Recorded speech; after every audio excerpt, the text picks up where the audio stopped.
Excuse me, te. Nagdadaming pa ako. Matanong ko lang, napanood niyo po ba yung #1 movie of the year, Sharknado? Oo, napanood namin yun.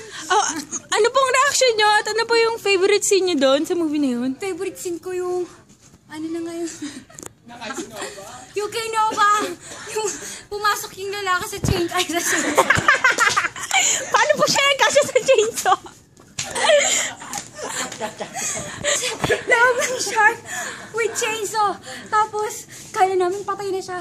Pero hindi. Plot twist of the century. Ayun, binuksan niya. Wala sa loob. Came out of the shark. Tapos, Ito pa. akala natin yun na yun, di ba? Akala namin yun na yun. Pero hindi. Paglabas niya, kasama niya si Nova.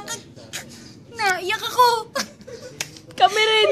I feel you. Number one. Thank you po. Ulit na ako.